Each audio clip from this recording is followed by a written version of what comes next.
눈물의 부탁. 서울 근교에 건실한 중소기업이 있었습니다.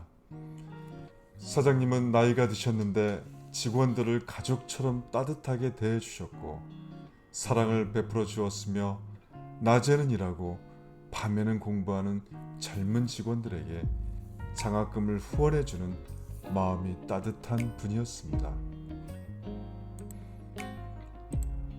어느 날 출근한 격리 여직원이 금고에 있던 돈 200만 원이 없어진 것을 발견했습니다. 도둑이 들었다고 생각한 여직원이 곧바로 경찰에 신고를 했습니다. 출동한 경찰은 수사 끝에 범인을 잡았습니다. 범인은 몇 달 전에 입사한 신입사원이었는데 이상하게도 평상시엔 말도 없이 일을 잘하는 직원이었습니다. 검찰로 넘겨진 직원은 재판에 넘겨졌습니다. 판결이 있는 날, 사장님은 피해자 신분으로 증언대 앞에 서게 되었습니다. 판사의 마지막 말을 하시라는 권유에 사장님은 갑자기 눈물을 흘리기 시작했습니다. 그리고 판사님께 마지막으로 부탁을 한 가지만 드려도 되겠냐고 물었습니다. 판사가 고개를 끄덕이자 조용히 부탁을 드렸습니다. 존경하는 판사님, 여기 이 젊은이를 구속을 시킨다면 이 사회에서 완전히 낙오자가 되지 않을까요? 돈을 잘 간수하지 못한 저에게도 책임이 있습니다. 두 번 다시는 이런 일이 생기지 않도록 제가 데리고 있으면서 잘 가르치겠습니다. 저와 저 직원에게 한 번만 기회를 주십시오. 제발 부탁을 드립니다. 진심을 담아 눈물을 흘리며 간곡하게 부탁을 하는 사장님을 바라본 판사는 잠깐 동안 무엇인가 생각을 하더니 조용히 말했습니다. 무슨 말씀인지 알겠습니다. 일단 나가 계십시오. 얼마 후 법원 복도에서 기다리고 있던 사장님의 눈에 멀리서 뛰어오고 있는 직원의 모습이 보였습니다. 판사는 직원이 자신의 잘못을 진심으로 뉘우치고 사장님도 눈물을 흘리며 부탁하는 점을 정상 참작하여 집행유예를 선고하고 직원을 풀어주었던 것이었습니다. 사장님, 정말 감사드립니다. 직원은 그 자리에서 무릎을 꿇고 눈물을 뚝뚝 흘리며 용서를 빌었습니다. 아니다, 젊을 땐 누구나 실수도 하는 게 아니겠니? 괜찮다. 이제 그만 회사로 가자. 회사에 들어오는 순간 전 직원이 입구에 서서 사장님과 직원을 향해 박수를 치면서 환영을 했습니다. 다음날 사장님이 퇴근을 하려는데 한 아주머니가 찾아왔습니다. 그 직원의 어머니였습니다. 사장님, 제 아들이 잘못을 저질러 정말 죄송합니다. 아버지 없이 저 혼자 키우다 보니 잘못을 깨닫지 못한 것 같네요. 저런 직원을 용서해 주시고 다시 일할 수 있게 해주시니 너무나 고맙고 감사합니다. 사장님은 계속 울고 있는 직원 어머니를 위로하며 부드러운 음성으로 말을 했습니다. 괜찮습니다, 어머니. 걱정 마시고 저한테 맡겨주십시오. 제가 잘 가르치겠습니다. 어머니가 돌아간 후 사장님의 눈에 탁자에 놓여진 봉투 하나가 눈에 띄었습니다. 직원의 어머니가 놓고 간 200만 원이 들어있는 봉투였습니다. 이 돈을 마련하기 위해 얼마나 힘든 일을 감당하셨을까? 사장님은 마음이 아팠습니다. 사장님은 그 길로 전 직원을 마트로 데려가 과자를 잔뜩 산 뒤 고아원으로 데려갔습니다. 고아원 원생들은 전부터 사장님을 알고 있었는지 사장님을 보더니 모두 뛰어와 사장님 품에 안겼습니다. 과자를 골고루 다 나눠준 후 사장님이 직원들에게 말을 했습니다. 내가 어릴 적엔 이곳에서 자랐고 나도 한때는 나쁜 친구들과 어울리느라 고아원 돈을 몰래 훔치다 걸려 경찰서로 끌려갔었는데 그때 원장님이 나를 위하여 용서해달라고 눈물의 부탁을 해주신 덕분에 곧장 풀려났고 그 덕분에 새 사람이 될 수 있었다 라는 고백이었습니다. 그리고 잘못을 저질렀던 직원을 앞으로 나오게 한 후에 어머니가 가져온 봉투를 건네주면서 다음과 같은 부탁을 했습니다. 이것을 어머니께 갖다 드려라. 이것은 어머님의 눈물이니 절대 잊지 말고 평생 효도를 하면서 그 눈물을 닦아 드려야 한다.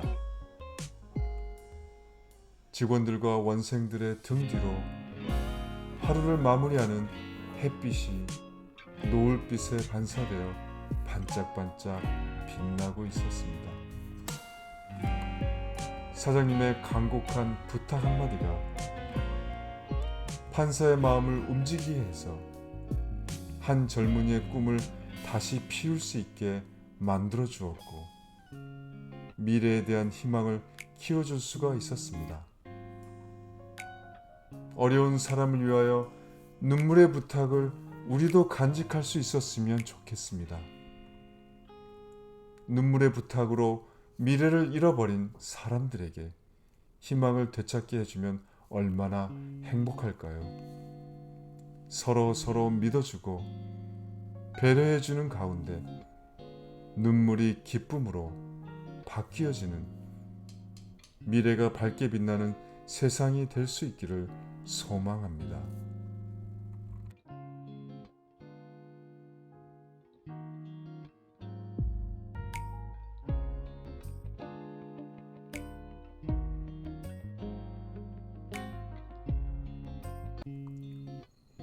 연필 깎는 시간. 김정용. 초등학교 입학을 앞두고 아버지에게 숫자와 한글을 배웠다. 밀가루 포대로 만든 뻣뻣한 종이에 글씨를 쓰는 내 옆에서 아버지는 연필을 깎았다. 아버지는 넌 아직 연필 깎지 마라, 손 벤다 라며 항상 5자루의 연필을 소담스럽게 깎아놓고 날 앉은뱅이 책상으로 불렀다. 내가 공부를 시작하면 아버지는 깎은 연필을 나란히 놓으며 말했다. 사람은 무슨 일이든 준비를 잘해야 돼. 그러니 공부하는 사람은 연필을 미리 깎아 둬야 한다. 아버지는 바쁜 농사일에도 아침마다 곱게 깎은 연필을 필통에 넣어주곤 엉덩이를 툭 치며 말했다. 학교 잘 갔다 왔나? 그런 묵뚝뚝한 아버지가 내게 보여준 최고의 사랑이었다.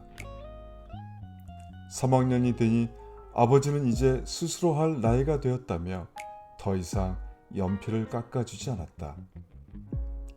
대신 연필 깎는 법을 가르쳐 주셨다. 심이 너무 많이 나오면 안 된다. 이 정도 길이면 돼.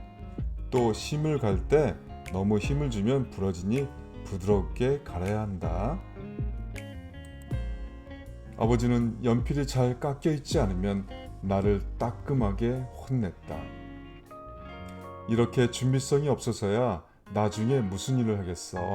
사람이 매사에 준비하는 습관을 길러야지. 자고로 유비무환이라 했다. 어느덧 연필 깎기는 내 특기가 됐다. 난 연필을 깎으며 구구단을 외웠고 써야 할 일기 내용을 떠올리는 습관이 생겼다. 그래서 일기 쓰기 전엔 연필을 깎았다. 무엇을 써야 할지 막막하다가도 연필을 깎다 보면 그날 있었던 일이 생각나 반성하며 글을 썼다. 연필 깎는 시간은 하루를 정리하는 소중한 시간이었다. 그러나 고등학교를 졸업하고 나서는 일기를 쓸 시간도 연필을 쥘 일도 없었다. 대학 졸업 후엔 직장 생활을 하느라 바빴고 결혼 뒤에는 고향집에 가는 일도 드물어 연필은 필통 속에서 깊이 잠들었다. 그러다 아버지가 돌아가시고 내가 고향을 찾았을 땐 낡은 필통 안에 담긴 6자루의 연필과 마주하게 되었다. 연필을 깎으며 아버지 생각을 많이 했다. 살아있었으면 옆에서 소리 없이 연필을 깎고 있었을 아버지. 고향으로 귀촌하여 뒤늦은 농사 공부를 하는 내게 유비무환을 당부하며 왜 미리 공부하지 않았느냐고 채근했을 아버지. 혼자 6자루의 연필을 깎으면서 나는 시골의 농부로 조금씩 변해가고 있었다. 그날 이후 난 저녁 식사를 마치면 연필을 들고 앉은뱅이 책상 앞에 앉는다. 오늘 있었던 일을 적고 내일 할 일을 적다 보면 아버지의 유비무환이라는 말이 떠오른다. 기념일과 행사도 미리 챙기고 농번기 대비도 일찍 시작한다. 연필로 일기 쓰는 시간은 무미건조한 삶의 활력이 되어준다. 오늘따라 아버지와 함께 가슴속 일기를 쓰고 있다는 생각에 눈시울이 젖는다. 어릴 적 내 옆에서 사각거리며 연필을 깎던 아버지의 익숙한 손놀림이 보이는 듯도 하다. 도란도란 들리던 아버지의 정겨운 목소리가 한없이 그리운 날이다. 오늘은 경북 영덕군 김정용님 연필 깎는 시간.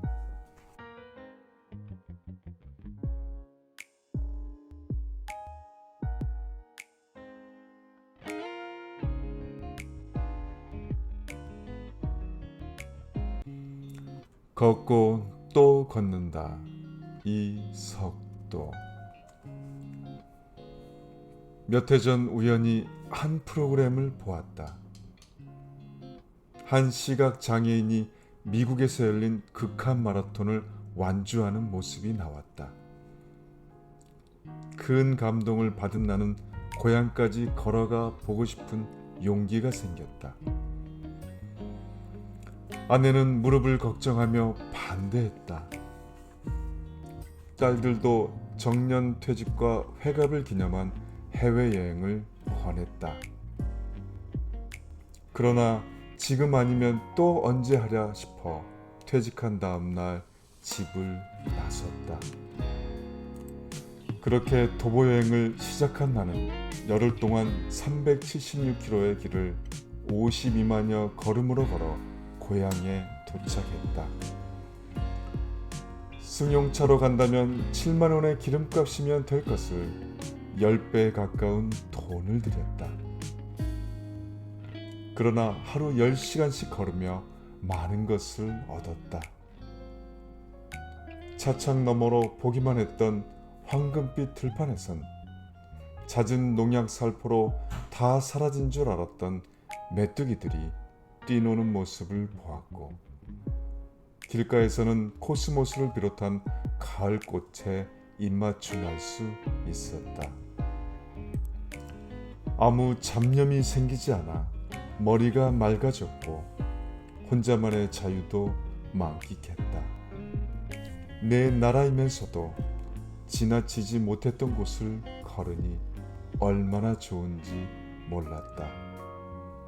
아름다운 문경세제를 걸을 땐 방랑 시인이 왜 생겼는지 이해되기도 했고, 가족과 지금의 내가 있기까지 도움 준 사람들이 떠올라 가슴이 따뜻해지기도 했다.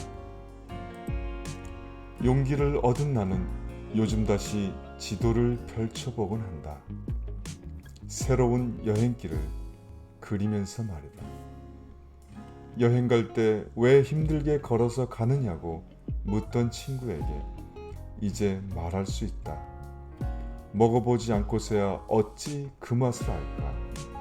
천금을 주고도 살 수 없는 행복이 있다네. 오늘은 서울시 서초구 이석도님 걷고 또 걷는다.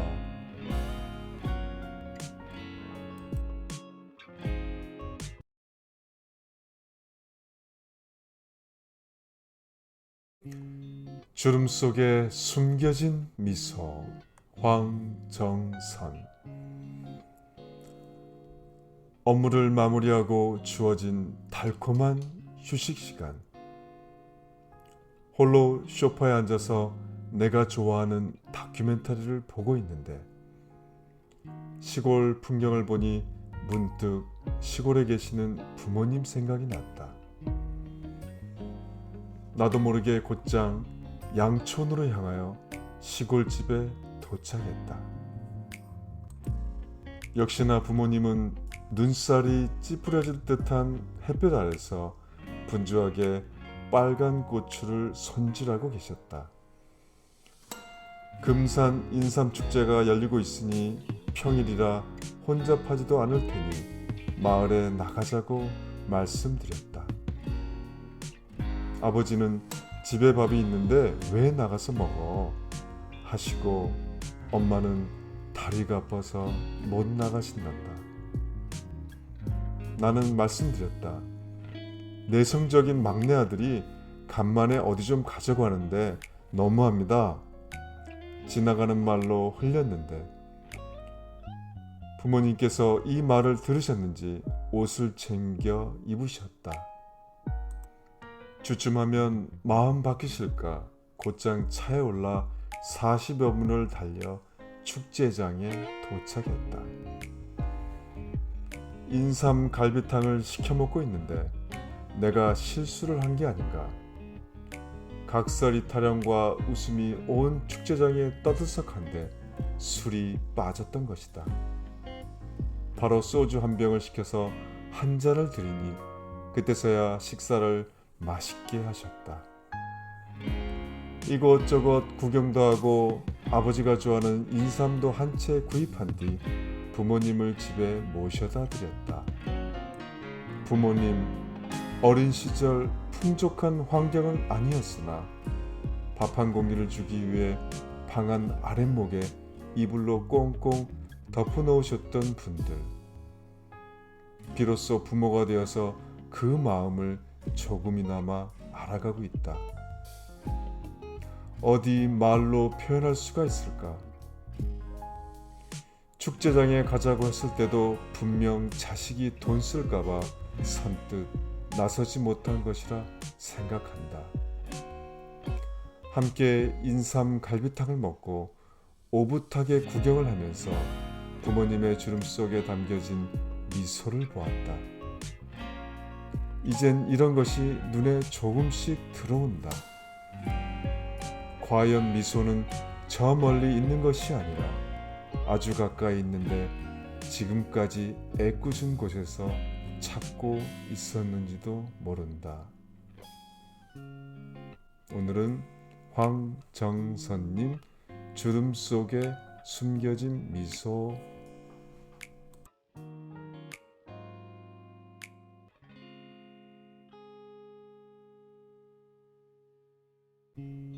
내게 봄을 안겨준 가족.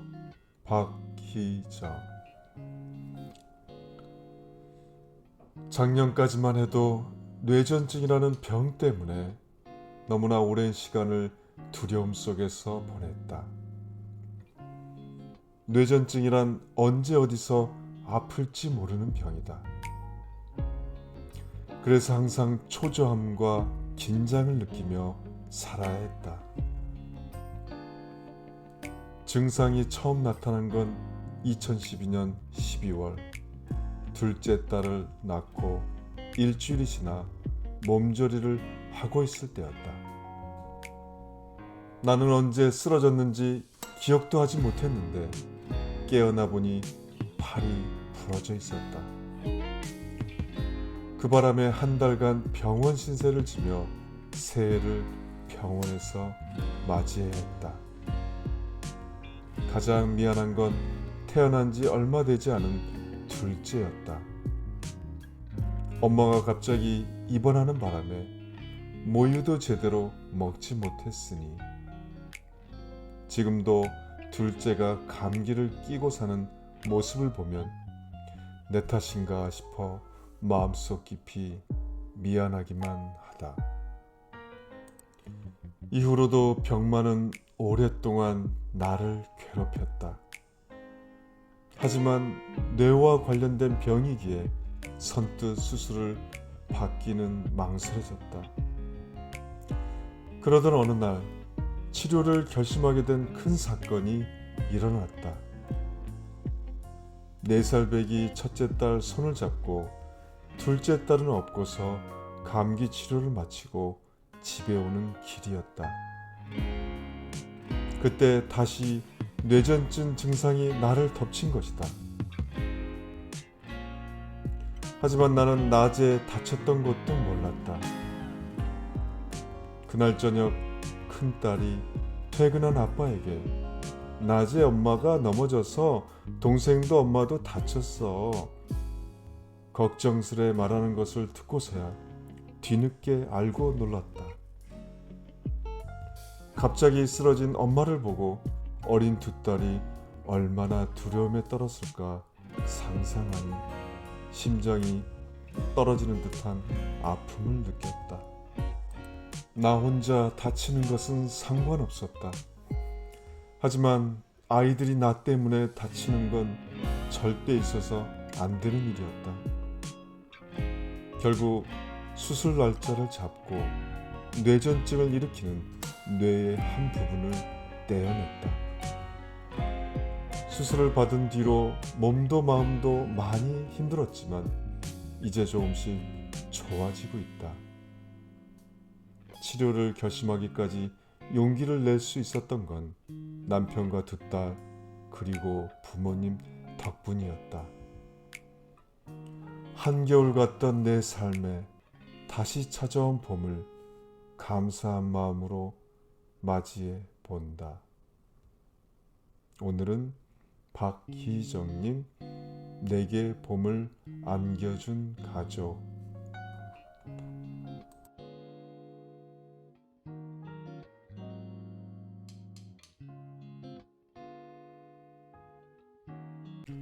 용기 한 스푼이 필요한 때. 그 시절을 떠올리니 왠지 민망하다는 23 아가씨의 첫사랑 사연입니다. 얼마 전 그의 소식이 SNS에 올라왔다. 제대했단다. 친구와 카페에서 수다를 떨다가 그의 이야기가 나왔다. 근데 너희는 왜 잘 안 됐냐? 걔도 널 좋아했는데. 친구의 무심한 질문에 마법처럼 마음속 서랍 하나가 열렸다. 따뜻한 봄날이었을 거다. 우리 중학교는 새로 생긴 학교라 시설이 좋은 편이었는데 특히 농구 코트는 누구라도 슛을 던져보고 싶을 만큼 말끔했다. 그래서 주변 학교 학생들까지 찾아와 농구장은 늘 붐볐다. 큰 키에 뽀얀 피부를 지녔던 그 역시 무리 중 한 명이었다. 내 단짝의 절친이었던 그는 옆 학교에 다녔다. 학교길에 농구장을 지나가며 마주친 얼굴은 땀방울로 가득했다. 마침 그에게 공을 던질 기회가 왔다. 포물선을 그리며 날아간 농구공은 정확히 링을 갈랐다. 그의 얼굴에 환한 미소가 번지는 순간 마음이 설레기 시작했다. 곧 우리 둘도 친구가 됐다. 짓궂기만 하던 또래 남학생과 달리 그는 참 순했다. 뭘 좋아하는지 몰라서 하며 어색하게 음료수 여러 개를 내밀고 무심한 척 뭐해? 하고 보낸 문자에 고지곳대로 일상을 설명하던 그가 마냥 좋았다. 하지만 영 마음을 전할 용기가 나지 않았다. 겉보기에 털털하고 적극적인 나 역시도 한편으로는 수줍음 많은 15살 여중생이었으니까. 그렇게 2년 멀리 떨어진 고등학교에 진학하면서 우리 사이는 흐지부지해졌고 길었던 짝사랑도 종지부를 찍었다. 눈치가 없던 걸까? 아니면 모르는 척했던 걸까? 그 빼고 다 알던 내 짝사랑은 끝내 전해지지 못했다. 별 볼일 없는 추억이라 생각했는데 친구에게 그때 이야기를 풀어놓았더니 어느새 시간이 훌쩍 흘렀다. 허겁지겁 카페를 나서느라 장갑까지 두고 왔다. 카페에 다시 찾아가 보니 다행히 카페 점원이 장갑을 보관해주고 있었다. 감사 인사를 전하고 밖으로 나와 장갑을 끼는데 손끝에 뭔가가 걸린다. 그 점원이 남긴 쪽지였다. 차 한 잔 사드려도 될까요? 010-1234-5678 23 이제는 용기를 내어볼까 한다. 오늘은 그 시절을 떠오르니 왠지 민망하다는 23 아가씨의 첫사랑 사연입니다. 용기 한 스푼이 필요한 때.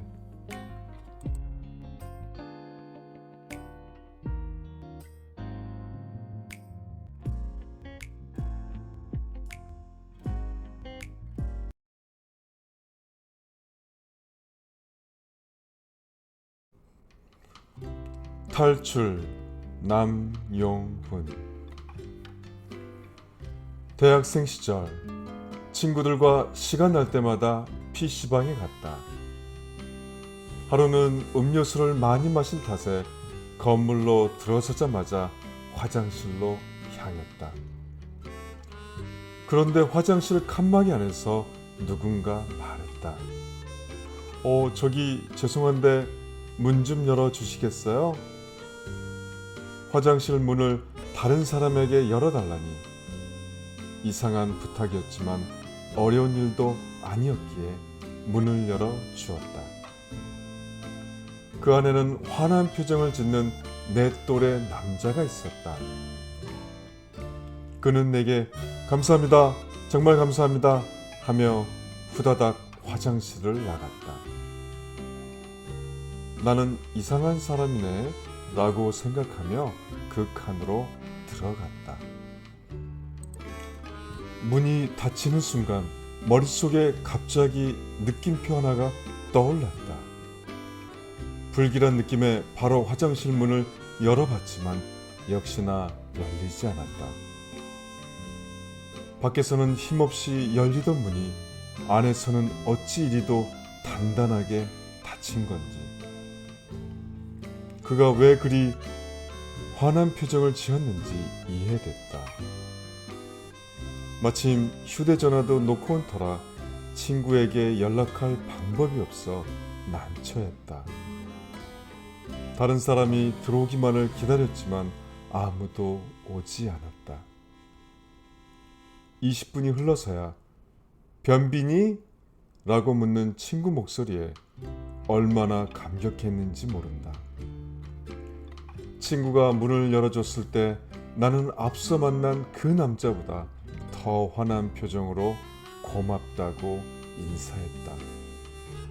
그리고 이렇게 말했다. 내가 화장실에 갇혀 나오지 못했다는 사실을 아무에게도 알리지 마라.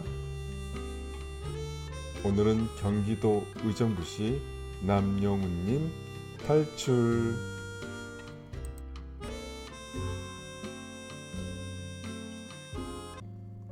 조세현. 40대 남자가 교통사고로 넓적 다리뼈가 골절되어 병원에 실려왔다. 환자는 수술 전 검사를 하는 내내 말이 없고 우울해 보였다. 보호자도 보이지 않았다. 그런데 수술 후 며칠째인가 회진 때 환자가 자신의 아내를 안고 엉엉 우는 모습을 보았다. 어찌나 우는지 의료진이 당황할 정도였다. 나중에 수 간호사를 통해서 들은 이야기는 대충 이렇다. 아이 둘을 둔 이 부부는 이혼을 준비하고 있었단다. 그래서 남편이 사고를 당했어도 아내는 병원에 오지 않았다. 그런데 수술 전날 아내가 남편을 찾아와 보니 보호자도 없이 혼자 아파하는 모습이 너무나 가여워 보였단다. 일회용 면도기를 사와 면도를 해주고 머리를 감기면서 그래도 아직은 부부인데 냄새나면 옆에 환자분들에게 폐가 돼 아내인 내가 욕먹는다며 씻겨주더라는 것이다. 그 다음 날부터 아내는 아이들 아침 먹여 학교 보내고 병원에 와서 남편 씻기고 밥 떠먹이고 부지런히 팔다리를 주물렀다. 그런 아내를 보고 갑자기 남편의 울음보가 터진 것이다. 남편은 당신 없이 교통사고를 당했다면 어떻게 살아가겠는가? 지난날 다 내가 잘못했으니 용서해달라고 하고 소리 지르며 엉엉 울어댔다. 보고 있던 다른 환자들과 가족들도 울고 그 이야기를 전하는 수 간호사나 듣고 있는 나까지도 눈시울을 적셨다. 그분은 수술 후 진통제도 필요 없다며 빨리 걸어서 나가게 해달라고 했다. 어서 나가 가족을 위해 돈을 벌어야 한다는 것이다. 수술 후 경과도 특히 좋았다. 화색이 만연한 얼굴로 병동 분위기가 다 화기애애해질 정도로 크게 웃고 다녔다. 아내의 얼굴도 꽃이 피듯 매일 예뻐졌고 아이들도 밝은 모습을 보여주었다. 교통사고가 좋은 일일 수는 없다. 하지만 누가 아는가? 신이 이 아름다운 가족의 붕괴를 막으려고 교통사고라는 긴급 처방을 내렸는지. 그래서 범사에 감사라는 말씀도 있지 않은가. 오늘은 조세현님, 치료된 환자, 치유된 가족이었습니다.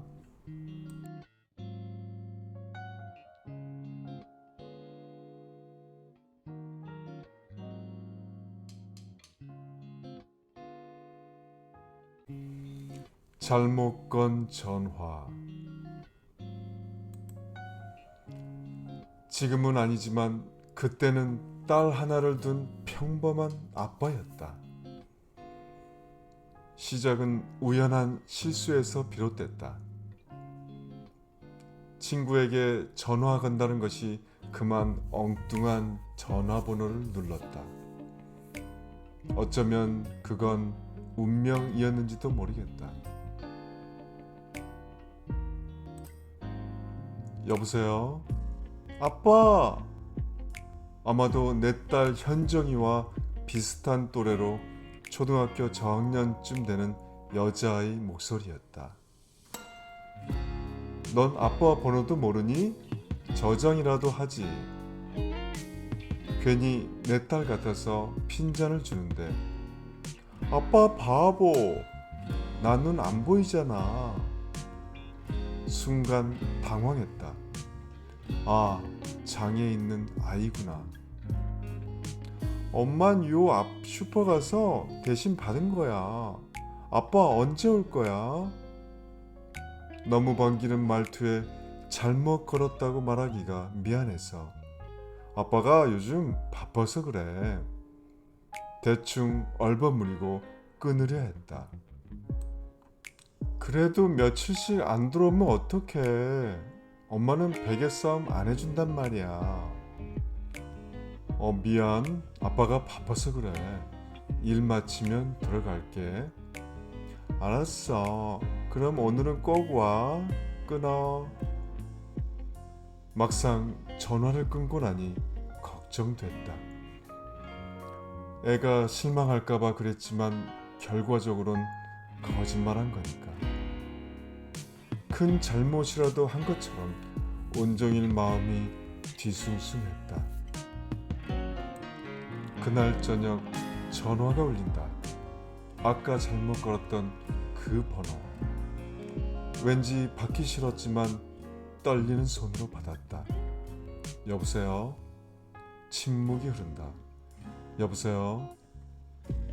다시 말을 하니 웬 낯선 여자가 죄송합니다.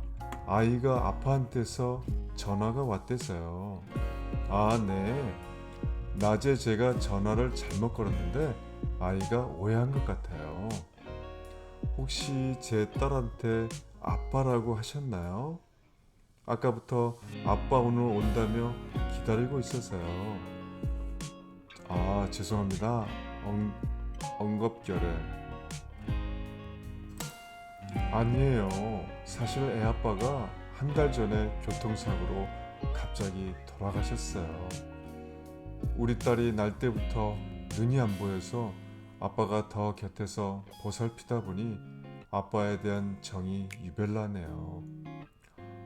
아, 네. 괜히 제가 혹시 실례가 안 된다면 제 딸한테 아빠 바빠서 오늘도 못 가니 기다리지 말라고 말씀 좀 해줄 수 있나요?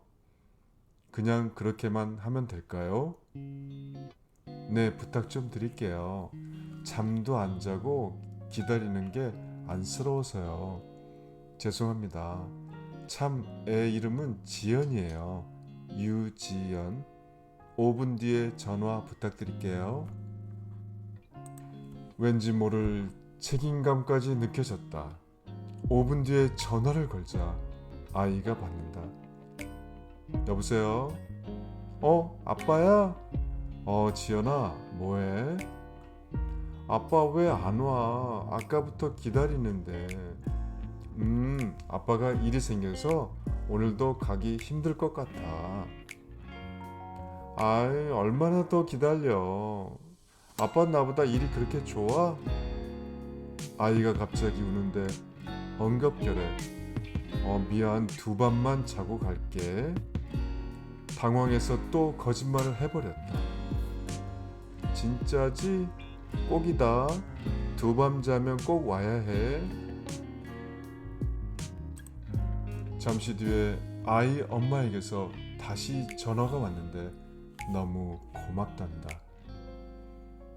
아이한테 무작정 못 간다고 할 수 없어 이틀 뒤에나 간다고 했다니까. 알아서 할 테니 걱정 말라며 안심시켜줬다.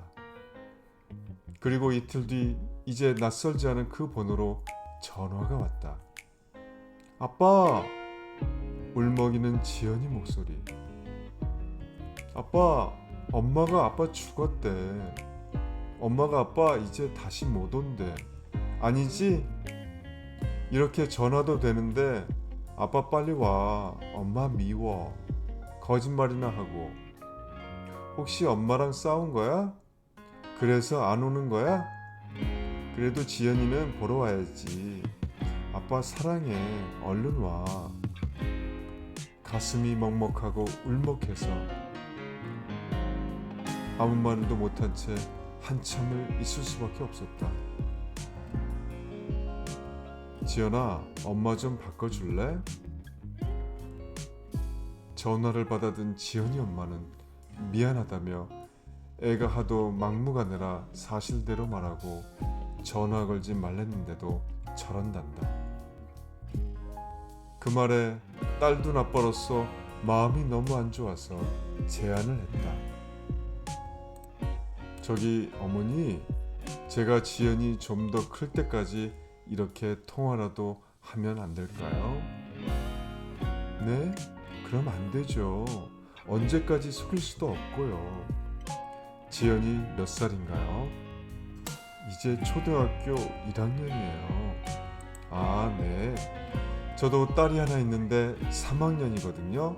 1학년이면 아직 어리고 장애까지 있어서 충격이 더 클 수도 있을 테니까 제가 1년쯤이라도 통화하고 사실대로 얘기하면 안 될까요? 네? 그게 쉬운 게 아닐 텐데요. 제 딸 보니까 1학년, 2학년, 3학년 한 해 한 해가 다르더라고요. 좀 더 크면 자연스럽게 받아들일 수 있을 것 같아요. 오히려 내가 지연이 엄마한테 더 부탁을 했다. 그땐 왜 그런 생각이 들었는지 모르겠지만 지연이에게 뭐라도 해주고 싶었다. 그리고 그 뒤부터 자주는 아니지만 보름에 한 번쯤 지연이와 통화를 했다. 아빠, 외국 어디에 있어? 사우디아라비아? 거기서 뭐 하는데? 빌딩 짓는 건설 현장에서 일하고 있지. 아, 거긴 어떻게 생겼어? 어릴 적 아버지께서 사우디아라비아에서 건설 노동자로 몇 해 다녀오신 적이 있어서 그때 들은 기억들을 하나둘 떠올려 지연이에게 말해줬다. 그렇게 한 게 1년이 되고 2년이 되고 내 딸 현정이 선물할 때 지연이 거도 꼭 챙겨서 택배로 보냈고 그렇게 지연이의 가짜 아빠 노릇을 전화로 이어나갔다. 나의 아내가 나에게 묻는다. 당신 어린애랑 요즘 원조 교제 같은 거 하는 거 아냐? 한때 아내에게 이런 오해를 받을 만큼 자주 통화도 했다. 현정이는 커가면서 아빠 과자 사와, 아이스크림 피자, 아빠 용돈 좀. 늘 그런 식인데 지연이는 아빠 하늘은 동그라미야 네모야? 돼지는 얼마나 뚱뚱해? 기차는 얼마나 길어? 등등 사물의 모양에 대한 질문이 대부분이었다. 그럴 때면 안쓰러워 더 자세하게 설명하곤 했지만 가끔 잘하고 있는 건지 의문이 들기도 했다. 3년쯤 지난 어느 날 지연이한테서 전화가 왔다. 지연아, 왜? 저기 나 사실은 작년부터 알고 있었어. 아빠 아니란 거. 뭐라 할 말이 없었다. 엄마랑 삼촌이 얘기하는 거 들었어. 진짜로 아빠가 하늘나라 간 거. 그래, 미안. 사실대로 말하면 전화통화 못할까봐 그랬어. 근데 선생님이 4학년이면 고학년이래. 이제부터 더 의젓해야 된댔거든.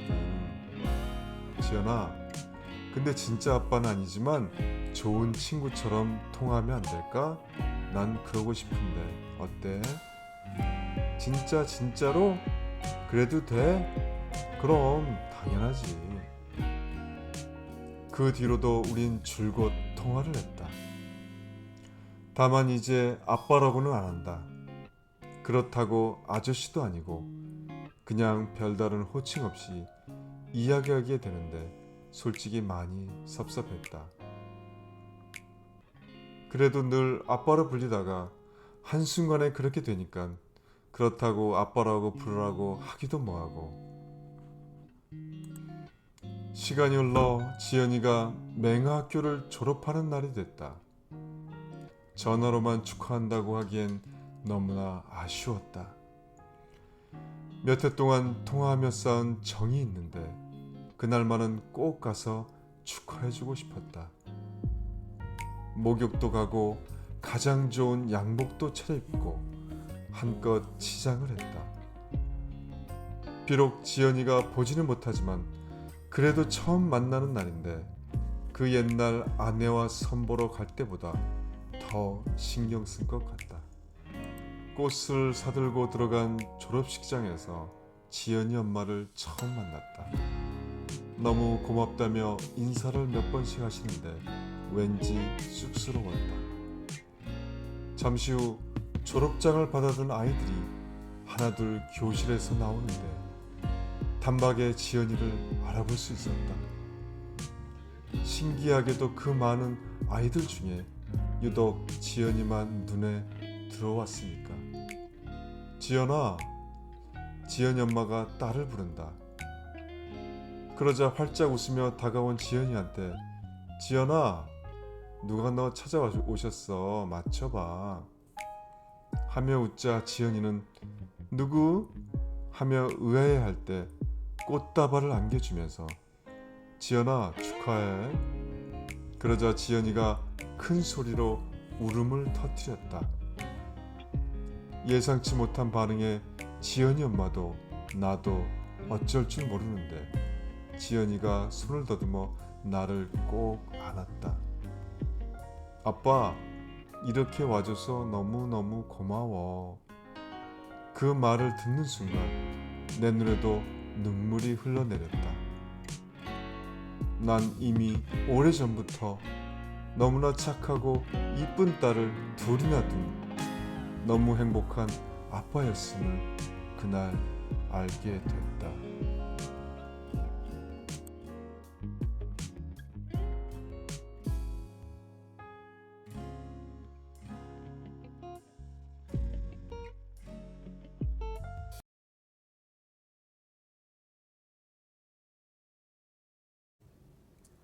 (200원의) 깨달음. 강원. 새벽 신문 배달이 끝나면 곧잘 들르는 단골 빵집이 있다.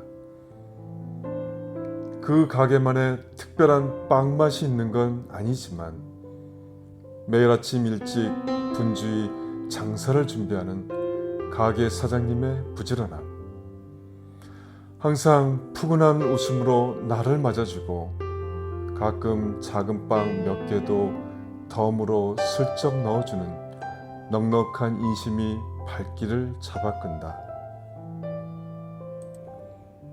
며칠 전부터인가 그 가게에 20대쯤의 젊은 제빵사가 보이기 시작했다. 하루는 사장님이 자리에 없어 그 젊은 제빵사가 계산을 해줬다. 고로케빵 2개를 골랐는데 1,200원을 내라고 했다. 평소에는 그리고 바로 이틀 전만 해도 고로케 2개에 1,000원을 냈는데 말이다. 이상한데? 뭔가 잘못 알고 있는 거 아니야? 라고 생각하면서도 얼떨결에 그냥 계산하고 말았다. 순간 개운치 않은 기분이 들었지만 이틀 새에 가격이 올랐을 수도 있지 뭐 하고는 애써 마음을 다독이며 그냥 넘어갔다. 이틀 뒤 빵을 사기 위해 그 가게에 들렀을 때 다시 젊은 제빵사를 만났다. 그는 나를 금세 알아본 눈치였다. 그런데 제빵사가 사장님에게 가서 지난번에 저분한테 200원을 더 받았습니다 하고 조심스레 얘기하는 것이 아닌가? 사장님은 빙그레 웃으면서 죄송합니다. 이 친구가 가격을 착각했나 보네요 하고는 200원을 돌려주었다. 사과의 뜻이라며 빵 2개도 더 넣어주셨다. 순간 기분이 싸했다. 200원을 돌려받아서도 빵 2개를 덤으로 얻어서도 아니었다. 젊은 제빵사의 세심함과 용기 있는 정직함에 놀랐기 때문이다. 어찌 보면 지극히 사소한 일일 수도 있지만 작은 실수도 지나치지 않고 손님을 기억해서 그것을 인정하고 바로잡는 게 결코 쉬운 일은 아니다. 그날 난 빵과 함께 묵직한 신뢰 그리고 깨달음을 품고 왔다. 정직이야말로 인간에 대한 최선의 예의며 신뢰를 구하는 비법이라는 깨달음을. 오늘은 강원님의 200원의 깨달음이었습니다.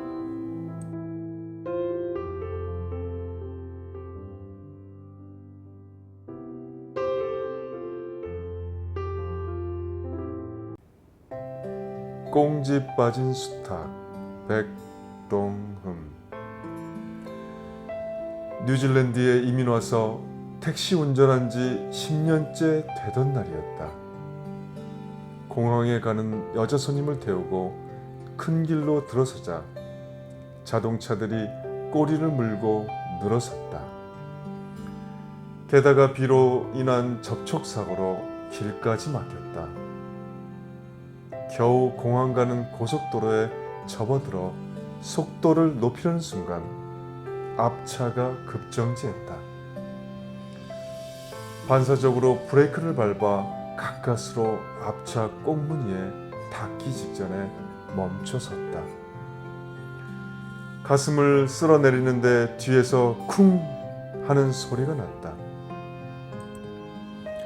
뒷차는 보닛이 활처럼 휘고 내 차 범퍼는 뒤틀린 채 간신히 붙어 있었다.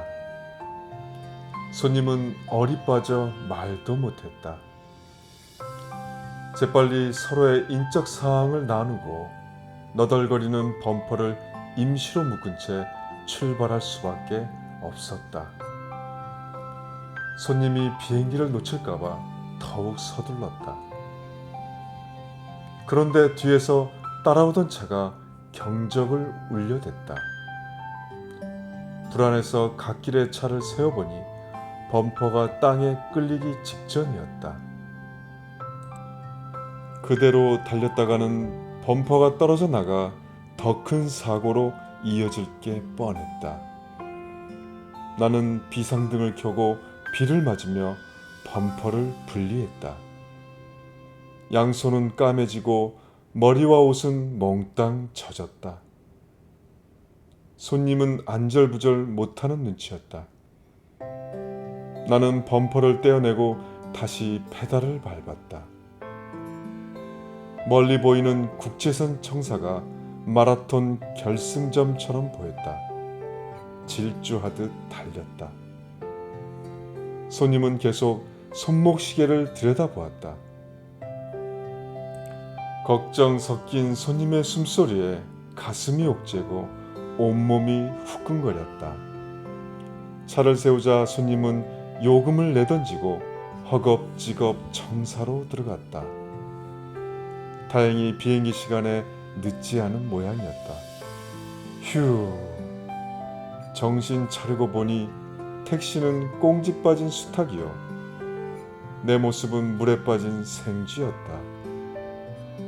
몇 주 뒤 집에 편지가 와 있었다.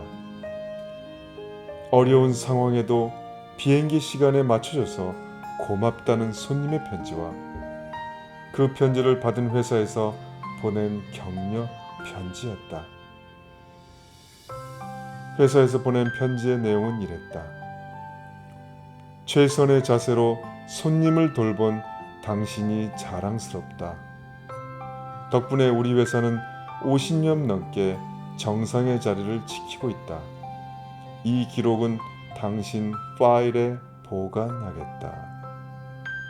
오늘은 뉴질랜드에서 백동흠님 꽁지 빠진 수탉.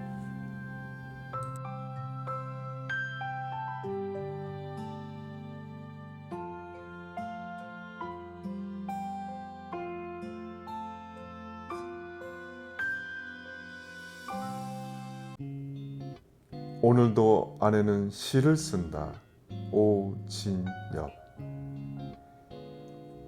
다음날 노동을 생각하며 끙 들어놓는 게 익숙한 결혼 15년 차. 아내는 시인이 되어갑니다. 아까부터 무언가 끄적끄적하던 아내가 볼펜을 쥔 채 그대로 잠이 들었습니다. 잠든 아내의 머리맡에 쓰다만 공책을 가만히 펼쳐봅니다. 거기엔 이렇게 적혀 있습니다. 콩나물 1,000원, 파 한 단에 3,000원, 아이들 교재비 35,000원, 남편 약값 12만원. 그리고 맨 마지막 줄에는 쓰다가 두 줄로 지운 파마 35,000원.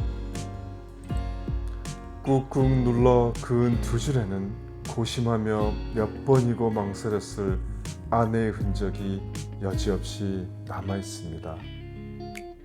흔한 은유법 하나 없는 아내의 시 한 줄. 그렇지만 세상 어떤 명시보다 제게 큰 울림을 줍니다. 한참을 아내의 가계부를 들여다보고 있는데 미처 갈무리 못한 것이 신경 쓰였는지 아내가 뒤척입니다. 아내는 꿈속에서도 끙끙 시나 쓰나 봅니다. 그리고 보니 어느 날 아침녘에도 온몸을 다해 시를 쓰는 아내를 본 적이 있습니다. 잠결에 바스락바스락하는 소리에 문틈으로 내다보니 이른 아침부터 낑낑 아내가 쓰레기 봉투 머리끄댕이를 잡고 씨름을 하고 있었습니다. 봉투는 금방이라도 목이 졸려 질식할 것만 같은데 아내는 인정사정 봐주지 않고 테이프로 꽁꽁 입막음까지 하였어요. 아내의 손끝에서 펼쳐지는 심통한 요술을 넋놓고 보면서 기껏해야 봉투 하나 가지고 저리 청승인가 싶었습니다. 하지만 아내의 요술로 저와 우리 아이들이 살고 있음을, 그래서 제가 이만큼이나 사는 것임을 이제야 알 것 같습니다. 언제나 빠듯한 살림살이를 원망 한번 하지 않고 오늘도 아내는 가족을 위해 끙끙 시를 쓰겠지요. 아내의 손끝에서 신묘하게 빚어지는 저 애틋한 시 한 줄로 제 노동의 값어치는 더 반짝반짝 빛을 내며 우리 집을 채울 겁니다. 오늘은 오늘도 아내는 시를 쓴다. 오진엽 님이었습니다.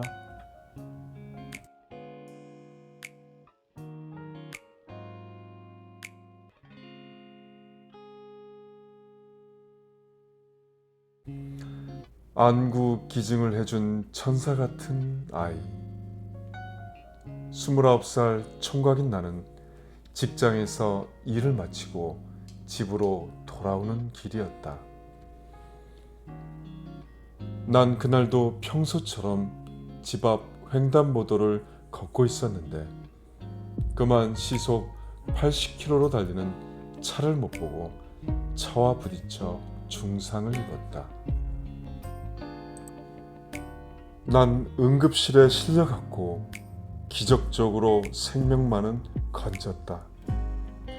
그러나 의식이 돌아오는 동시에 깊은 절망에 빠지게 되었다. 시력을 잃었던 것이다. 아무것도 볼 수 없다는 사실에 너무 절망했고 결국 아무 일도 할 수 없는 지경이 되어버렸다. 중환자실에서 일반 병실로 옮기면서 난 그녀를 만났다. 그녀는 9살밖에 안 되는 소녀였다. 아저씨는 여기 왜 있어? 야 꼬마야, 아저씨 귀찮으니까 저리 가서 놀아. 아저씨, 왜 그렇게 눈에 붕대를 감고 있어? 꼭 미이라 같다. 야, 이 꼬마가 정말 너 저리 가서 안 놀래? 그녀와 나는 같은 301호를 쓰고 있는 병실 환자였다. 아저씨, 근데 아저씨 화내지 마라. 여기 아픈 사람 많어. 아저씨만 아픈 거 아니잖아요.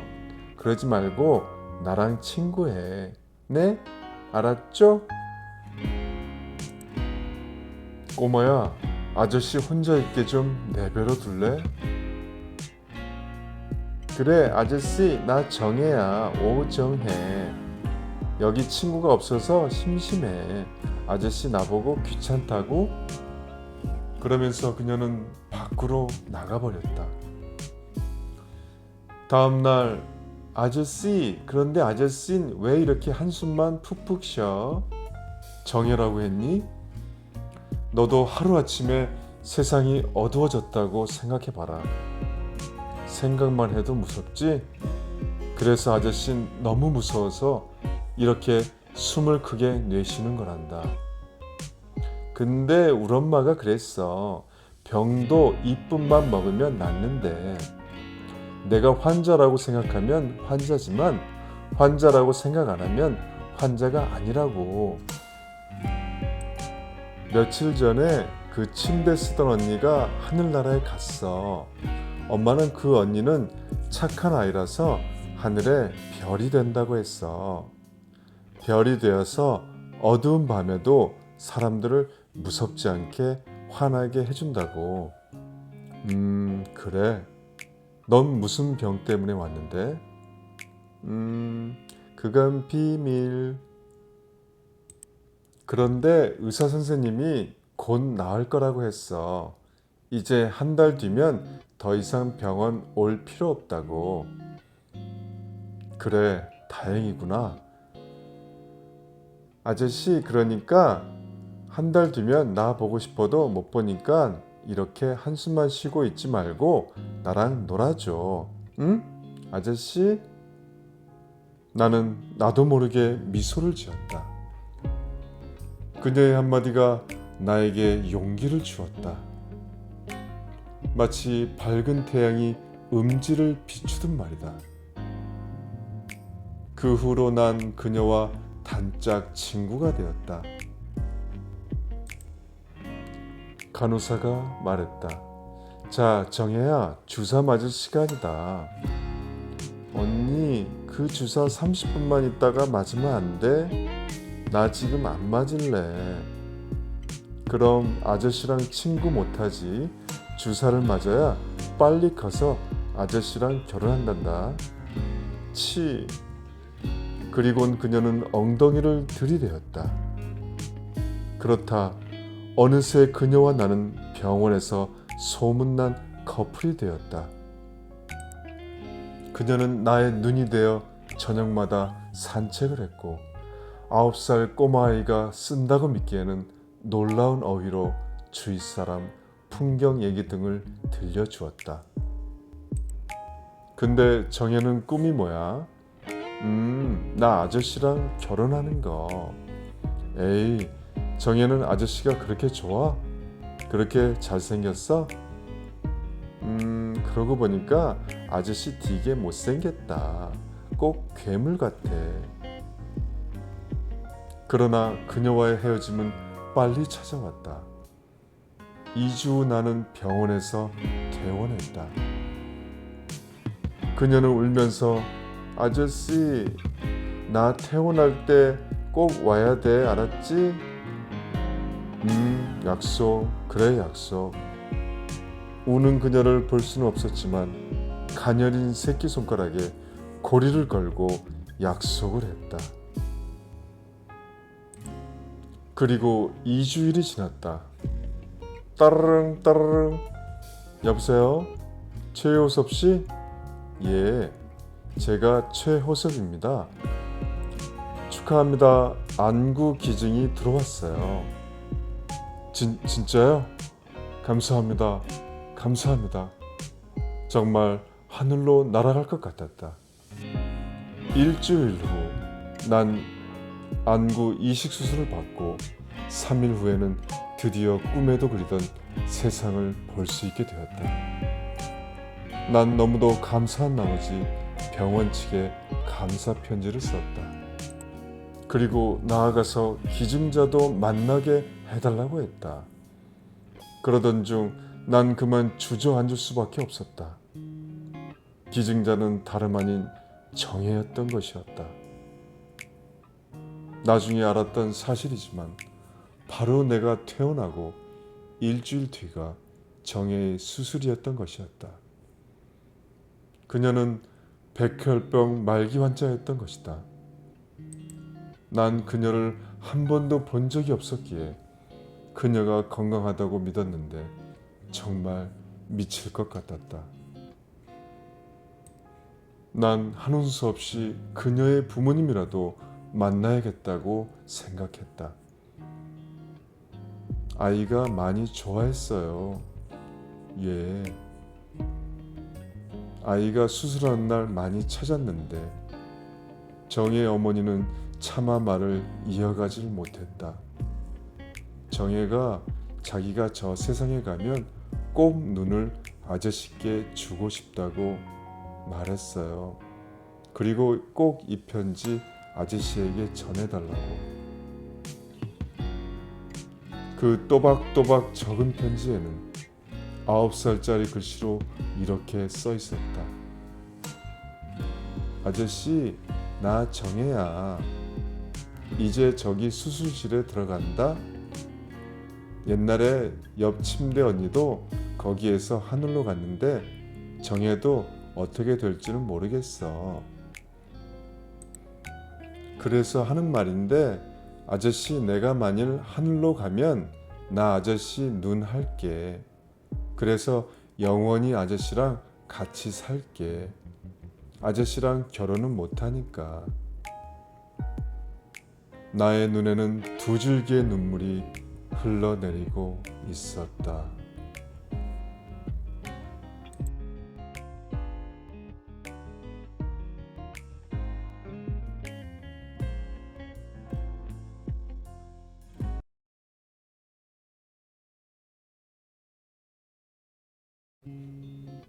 아빠의 사랑. 가족 여행에서 돌아오는 길에 우리 가족은 큰 사고를 당했습니다. 사고로 인해 나는 2개의 보조다리 없이는 걸을 수 없게 되었고, 아빠도 나보다는 덜했지만 보조다리 없이는 걸을 수가 없었습니다. 나는 사춘기를 보내며 죽고 싶을 정도의 열등감에 시달렸습니다. 인생의 내리막길을 계속 뛰어내려가는 기분이었습니다. 내가 밥도 먹지 않고 책상에 엎드려 울고 있을 때 그래도 위안이 되어준 사람은 아빠였습니다. 아빠는 나와 똑같은 아픔을 가지고 있었기 때문에 나의 아픔을 낱낱이 알아주셨습니다. 그런 아빠의 사랑으로 나는 무사히 사춘기를 넘기고 대학에 입학하게 되었습니다. 대학 입학식 날 아빠는 내가 자랑스럽다고 말하며 눈물을 글썽였습니다. 그리고 입학식을 끝내고 나올 때였습니다. 눈앞에 아주 긴박한 상황이 펼쳐졌습니다. 차도로 어린 꼬마 한 명이 뛰어들고 있었던 것입니다. 그때였습니다. 눈앞에서 믿을 수 없는 일이 일어났습니다. 아빠가 보조다리도 없이 꼬마를 향해 전속력으로 달리고 있었던 것이었습니다. 나는 내 눈을 의심하며 아빠가 그 아이를 안고 인도로 나오는 모습을 지켜봤습니다. 아빠! 나는 너무 놀라 소리쳤지만 아빠는 못 들은 척 보조다리를 양팔에 끼고는 서둘러 가버렸다. 엄마도 봤지? 아빠 걷는 거. 놀란 나를 뒤로 하고 엄마의 얼굴은 생각보다 담담해 보였다. 엄마는 잠시 후 입을 뗐다. 놀라지 말고 엄마 말 잘 들어. 언젠가는 너도 알게 되리라 생각했어. 아빠는 사실 보조다리가 필요 없었단다. 그때 아빠는 팔만 다치셨거든. 그런데 4년 동안 보조다리를 짚고 다니신 거야. 같은 아픔을 가져야만 아픈 너를 위로할 수 있다고 말이야. 왜 그랬어 왜 아빠까지. 나도 모르게 울음이 터져나왔다. 울지 마렴. 아빠는 너를 위로할 수 있는 자신의 모습을 얼마나 자랑스러워 하셨는데 오늘은 그 어린 것이 교통사고로 너처럼 될까 봐서. 앞서 걸어가는 아빠를 보고 있는 나의 분홍빛 파카 위로 눈물이 방울방울 떨어졌다. 마음이 아픈 날이면 나는 늘 아빠 품에 안겨서 울었다. 그때마다 소리내어 운 것은 나였지만 눈물은 아빠 가슴 속으로 더 많이 흘러내렸을 것이다.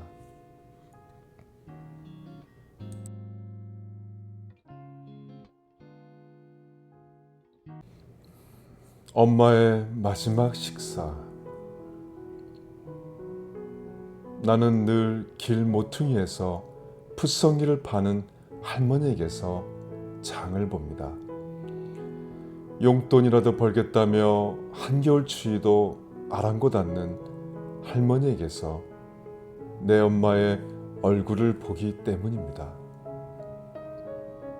평생 가난에 허덕이며 사시다 갑자기 세상을 떠나버린 엄마. 엄마가 돌아가셨다는 날벼락 같은 소식을 듣고 달려가 보니 엄마는 병원 영안실에 누워 계셨습니다. 장례 준비를 위해 집에 갔다가 엄마가 낮에 드셨던 밥상이 부엌 부뚜막에 놓여 있는 걸 보았습니다. 상보를 들추자 내 눈앞이 뿌옇게 흐려졌습니다.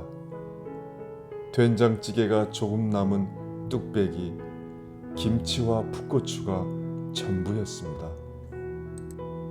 이승에서의 마지막 식사가 너무나 초라했습니다. 냉장고를 열어보니 며느리가 해다준 밑반찬들이 있었습니다. 하지만 엄마는 그 반찬들을 아끼느라 늘 된장찌개와 김치만으로 끼니를 때우셨던 것입니다. 다락문을 보니 계단에 접시가 놓여 있습니다. 덮은 종이를 치우니 거기에는 호박전이 있었습니다. 마침 집에 와 있던 옆집 아주머니가 말씀하셨습니다. 아이고 할마씨도 내가 어제 드린 걸 아낀다고 안 먹고 놔둔 모양이다. 그 말에 또 눈물이 쏟아졌습니다. 아끼는 게 습관이 되어버린 가엾은 우리 엄마. 아깝다며 상한 음식 드시고 탈이 날 만큼 악착같이 사셨건만 엄마는 늘 가난했습니다. 무거운 함지를 머리에 이고 장사를 다니면서 모은 돈을 친척에게 빌려주었다가 떼인 뒤 그 화를 삭히느라 엄마는 심장병에 걸렸습니다. 조금 놀라도 가슴이 뛰어 약을 먹는 엄마를 걱정이라도 하면 엄마는 입버릇처럼 괜찮다고만 하셨습니다. 뭐든지 나는 괜찮으니까 너희만 잘 살면 된다. 그렇게 내 가슴에 지울 수 없는 아픔을 남기고 호련히 떠나신 엄마. 세월이 흐를수록 새록새록 되살아나는 엄마가 그립습니다. 오늘도 내 발길은 시장통 할머니에게로 향합니다.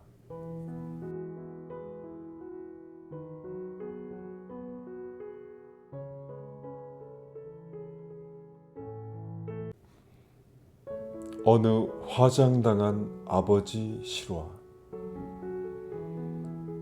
평생을 일그러진 얼굴로 숨어 살다시피 한 아버지가 있었습니다. 그에게는 아들과 딸, 남매가 있었는데 심한 화상으로 자식들을 돌볼 수가 없어 고아원에 맡겨놓고 시골의 외딴 집에서 홀로 살았습니다. 한편 아버지가 자신을 버렸다고 생각한 자식들은 아버지를 원망하며 자랐습니다. 어느 날 아버지라며 나타난 사람은 화상을 입어 얼굴이 흉하게 일그러져 있었고 손가락은 붓거나 없는 모습이었습니다. 저 사람이 나를 낳아준 아버지란 말이야? 자식들은 충격을 받았고 차라리 고아라고 생각했던 시절이 더 좋았다며 아버지를 외면해 버렸습니다. 시간이 흘러 자식들은 성장하여 결혼을 하고 가정을 이루었지만 아버지는 여전히 자식들 앞에 모습을 나타내지 않으며 혼자 외딴 집에서 지냈습니다. 몇 년 뒤 자식들은 아버지가 돌아가셨다는 소식을 들었습니다. 그동안 왕래가 없었고 아버지를 인정하지 않고 살았던지라 아버지의 죽음 앞에서도 별다른 슬픔이 없었습니다.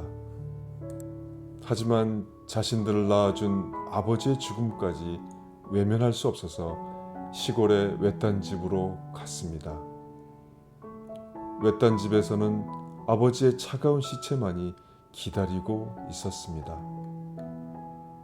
마을 노인 한 분이 문상을 와서 아버지께서는 평소에 버릇처럼 화장은 싫다며 뒷산에 묻히기를 원했다고 알려주었습니다. 하지만 자식들은 아버지를 산에 묻으면 명절이나 때마다 찾아와야 하는 번거롭고 귀찮아서 화장을 하겠다고 했습니다. 아버지를 화장하고 돌아온 자식들은 다시 아버지의 짐을 정리해 태우기 시작했습니다.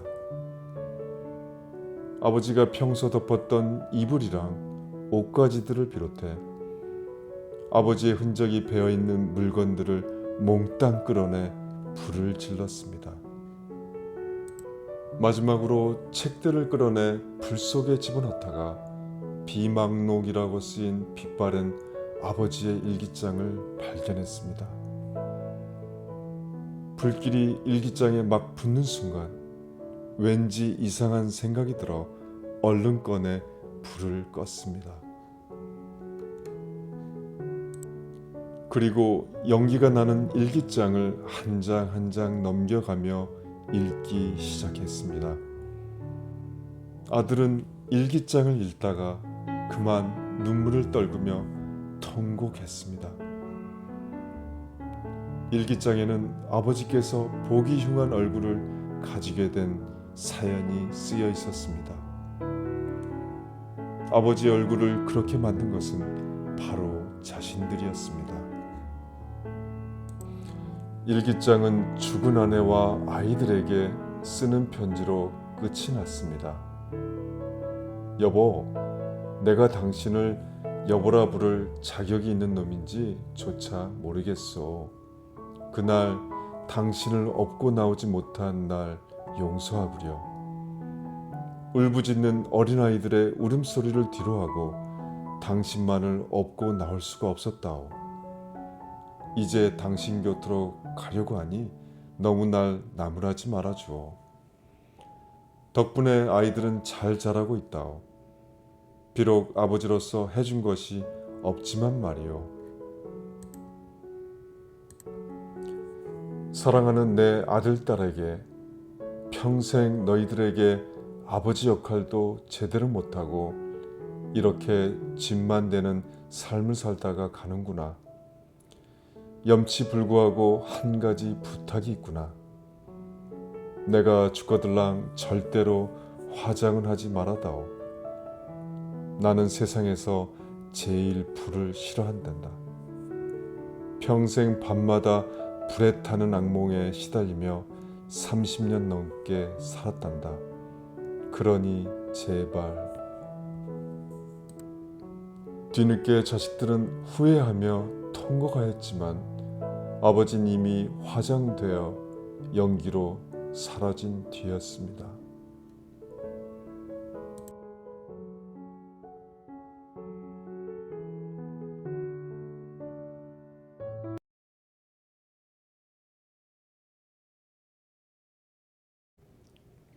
팔과 다리 없이 살아봤다. 강현정. 아침에 눈을 뜨면 내가 온전히 살아있는지 확인한다. 10년 전 그날의 기억이 아직도 사라지지 않았기 때문이다. 1월 4일이었다. 침대에서 일어나려는데 팔을 들어올릴 수가 없었다. 손가락도 움직이지 않았고 누워있는 상태에서도 다리에서 점점 힘이 빠져나가는 것이 느껴졌다. 정신만 점점 또렷해졌다. 나무 토막처럼 뻣뻣해진 채로 천장만 바라보면서 나는 겁에 질렸다. 그때 내 나이는 25살이었다. 종합병원 응급실로 실려갔다. 난생 처음 가보는 응급실은 아비규환이었다. 그곳에서 사흘을 지내며 정밀검사를 받았고 중추신경계에 문제가 있다는 진단이 나와 그대로 입원했다. 하루아침에 사지가 없어진 거나 마찬가지였다. 대학원 졸업을 앞두고 취업을 준비하며 꿈꾸었던 미래도 더불어 사라졌다. 누가 떠먹여줘야 밥을 넘길 수 있었고 혼자서는 일어나 앉지도 못했다. 당연히 화장실에도 갈 수 없었다. 한참 여자다울 나이에 가장 부끄러운 부분을 드러내 보이면서 수치와 무력감으로 떨었다. 입원하고 40여일이 지나 나는 걸음마 하는 아기처럼 조금씩 걷기 시작했다. 하지만 다시 걸을 수 있을지 알지 못한 채 안개 속을 헤매기에 살 것 같은 희망을 느꼈다. 왼손도 많이 회복됐다. 집에 돌아왔지만 무엇을 해야 하나 막막하기만 했다. 열심히 재활치료를 받았지만 주로 쓰는 오른손을 쓰지 못하니 마음이 답답했다. 내가 계획했던 모든 일이 물거품이 되어 우울증까지 찾아왔다. 그때 지인이 책을 한 권 선물했다. 교통사고로 중화상을 입은 이지선님의 수기 지선아 사랑해였다. 끔찍한 사고와 화상의 후유증을 이겨낸 그녀는 나와 나이가 비슷했다. 그 책을 오른손으로 필사하면서 나는 절망을 극복하고자 노력했다. 포기했던 시험에 다시 응시에 성공했고 결혼하여 예쁜 딸도 낳았다. 무엇인가 뜻대로 안 되고 힘들어 소리치고 싶을 때 나는 마음을 다잡는다. 두 다리 없이, 두 팔 없이 살았던 시간을 생각하면서 이건 아무것도 아니라고 자신을 다독인다. 그러면 다시금 삶의 의욕이 생기고 똑같은 일상을 살아낼 힘이 생긴다.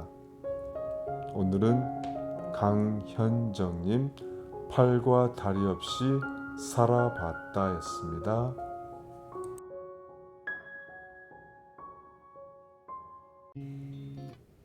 아버지의 하얀 운동화. 평생 동안 혼자서 걷지 못하고 목발에만 의지해야 했던 아버지. 그런 아버지가 힘든 걸음마를 연습하기 시작했던 건 내가 결혼 이야기를 꺼낼 쯤이었다. 사람들의 만류도 뿌리치고 의족을 끼우시더니 그날부터 줄곧 앞마당에 나가 걷는 연습을 하셨다. 한 걸음 한 걸음 내딛을 때마다 얼마나 힘겨워 보이시던지. 땀으로 범벅이 된 아버지는 하루에도 몇 번씩 땅바닥에 넘어지곤 하셨다. 아빠, 그렇게 무리하시면 큰일 나요. 엄마랑 내가 아무리 모시고 들어가려고 해도 아버지는 진땀 어린 미소를 지어 보이셨다. 얘야, 그래도 네 결혼식 날 이 애비가 네 손이라도 잡고 들어가려면 다른 건 몰라도 걸을 순 있어야지. 나는 아버지의 그런 모습을 보면서도 그냥 큰아버지나 삼촌이 그 일을 대신해 주기를 은근히 바랬었다. 나의 남편 경석 씨에게, 그리고 그의 부모님과 친척들, 친구들에게도 의족을 끼고 쩔룩거리는 아버지의 모습을 보이고 싶진 않았기 때문이다. 그렇게 아버지의 힘겨운 걸음마 연습이 계속되면서 결혼 날짜는 하루하루 다가왔다. 난 조금씩 두려워졌다. 정작 결혼식 날 아버지가 넘어지지는 않을까? 신랑 측 사람들이 수군거리지 않을까? 한숨 속에 결혼식 날이 다가왔다. 아침에 눈을 떠보니 제일 먼저 현관에 하얀 운동화가 눈에 띄었다. 누구의 신발일까? 경황이 없어서 그냥 지나치긴 했는데 아무래도 마음에 걸렸다. 결국 결혼식장에서 만난 아버지는 걱정했던 대로 아침에 현관에 놓여있던 하얀 운동화를 신고 계셨다. 난 가슴이 뜨끔했다. 아무리 힘이 든다 해도 잠깐인데 구두를 신지 않으시고, 당신의 힘이 모자라서 그런 건지 아니면 떠나는 내게 힘을 내라는 것인지 아버진 내 손을 꼭 잡았다. 하객들의 웅성거림 속에서 절룩절룩 걸어야 했던 그 길이 아버지에게는 얼마나 멀고 고통스러웠을까. 진땀을 흘리시며 한 걸음 한 걸음 옮길 때마다 아버진 무슨 생각을 하셨을까. 하지만 난 결혼식 내내 아버지의 하얀 운동화만 떠올랐다. 도대체 누가 그런 운동화를 신으라고 했는지. 어머니일까? 왜 구두를 안 사시고. 왠지 모를 원망에 두 볼이 화끈거렸고 도저히 고개를 들 수가 없었다. 아버지의 무한한 듯한 표정도 뿌듯해하시는 미소도 미쳐보지 못하고 그렇게 결혼식은 끝났다. 그 후에도 난 화려한 웨딩드레스를 입은 내 손을 잡고 아버지가 막 걸음을 떼어놓는 장면이 담긴 결혼사진을 절대로 펴보지 않았다. 사진 속 아버지의 하얀 운동화만 봐도 마음이 안 좋아졌기 때문이었다. 그런데 얼마 전 아버지가 위독해 병원으로 달려갔을 때 난 비로소 그 하얀 운동화를 선물했던 주인공을 알 수 있었다. 아버지는 여느 때처럼 내 손을 꼭 잡고 천천히 말을 이으셨다. 사랑하는 내 딸아, 네 남편한테 잘하거라. 너가 결혼을 한다고 했을 때 사실 난 내 손을 잡고 식장으로 걸어 들어갈 자신이 없었단다. 그런데 네 남편이 매일같이 날 찾아와 용기를 주었고 걸음 연습도 도와주더구나. 결혼식 전날엔 행여 내가 넘어질까봐 푹신한 고무가 되어진 하얀 운동화도 사다 주고 조심해서 천천히 걸어야 한다고 얼마나 당부를 하던지. 난 그때 알았다. 내가 좋은 사람을 만났다고. 참 좋은 사람을 만났다고. 아버지 사랑합니다.